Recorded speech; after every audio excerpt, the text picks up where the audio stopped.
You've gotten most of the way through your first playthrough of Silent Hill F, maybe even your second, and combat's starting to feel like a chore. Maybe it's the forced fights, awkward camera angles, or the constant stamina drain that never seems to recover fast enough.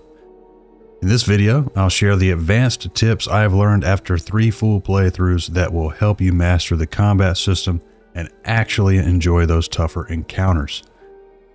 If you haven't seen my first combat tips video for Silent Hill F, check the card above.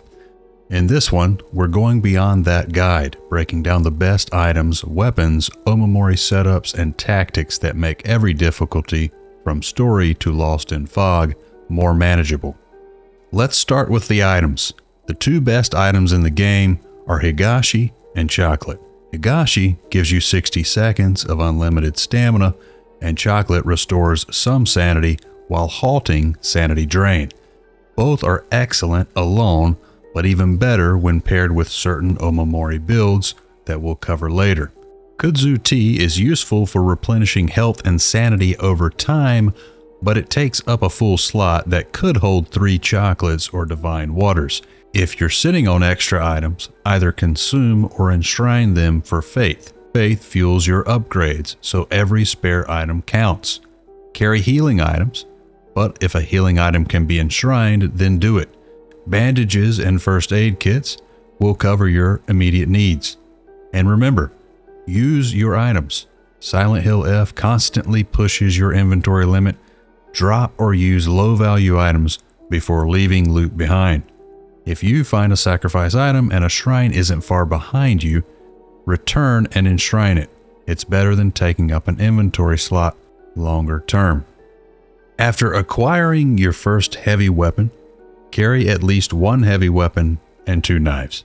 Medium weapons are rarely worth the spot after you have access to heavy weapons. Knives are fast and deal high damage, while axes and hammers let you block. Not all weapons in a category are equal. For example, the knife far outperforms the sickle, taking 6 light attacks to kill this enemy, while the sickle takes 10. Bottom line, stick with the knife for speed and damage, and keep a heavy weapon for blocking and countering against multiple enemies. The best Omamori setup depends on your playthrough, what you've unlocked, and how you prefer to fight. There are 17 hidden Omamori and 23 shrine drawn ones. Shrine draws are seed locked to your save, so your draw order will never change unless you begin a complete new playthrough. Here are some of my picks by slot count for Omamoris. Single slot picks are Spider, which you should have access to early on in your first playthrough. It will extend weapon durability when using light attacks. Hawk, which will allow you to charge your focus meter faster and therefore perform focus attacks more often. Then there's Beetle, which will boost damage to stunned enemies. I really like this one in the Dark Shrine areas, particularly in the corridor area. And then finally Boar, which boosts stamina regen and is easily one of the best single Omamori in the game.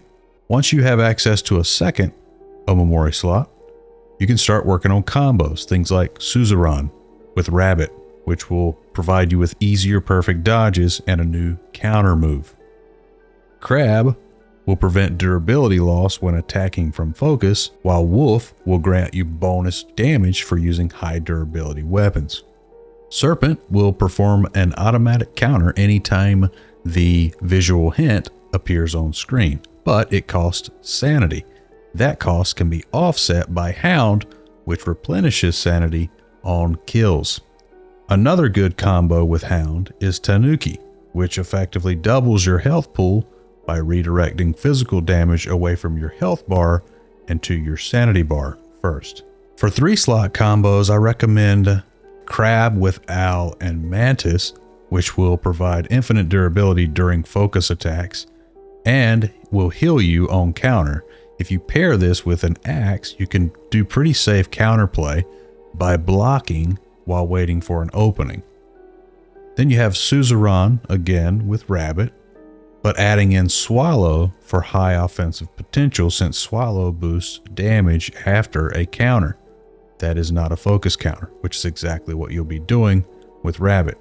You could swap Swallow for Dolphin if you'd rather replenish sanity after perfect dodges, or even Swordfish if you'd rather have unlimited stamina for a period of time after a counter.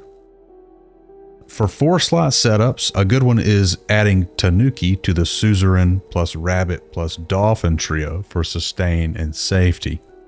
And if I had to pick a single 5-slot all-purpose setup, then I would probably go with Boar. You'll have a larger health pool, constant stamina regen, frequent healing after dodges, and easy access to offensive counters. If you rely heavily on Higashi, you could replace Boar with Willow to enhance sanity recovery effects instead. Always reevaluate your Omamori before each major fight or encounter. Okay, now let's try to tie some of this together. Here's one of my go-to strategies once I have a heavy weapon. With Crab and Mantis as a minimum equipped, you can block with an axe or a hammer and wait for a visual hint to counter. Stay attentive here because you may need to dodge if an enemy goes for a grab attack. You can't block those. Mantis will heal you each time you counter. While the counter animation plays, you can actually switch to your knife, enter focus mode, and strike before performing a focus attack, so before the meter fills up. This will kill efficiently without losing any durability on any of your weapons, and you will also lose no sanity. This while of course giving you that heal on the counter as a bonus. For a pure offensive build, equipping a knife with Crab, Hawk, and Owl gives you fast focus attacks without durability loss. Now, if you pair that setup with a chocolate, you never lose sanity. Often, an enemy will die before the chocolate buff is gone. Another pair for chocolate is the Serpent Omamori for automated counters. You'll strike at every visual cue, and this combo ensures, again, you don't lose any sanity. You can also pair Suzuran Rabbit and a Higashi for hyper-aggressive runs. The stamina cost of Rabbit counters disappears under the Higashi buff. If you'd rather preserve your Higashi to enshrine them for the 80 faith each they provide, then Boar or Swordfish can effectively substitute in most situations. The key is synergy, but think about how your Omamori, your items, and your weapon choice complement each other before every encounter. I hope these tips help you make each playthrough smoother and more satisfying. Good luck. Take care.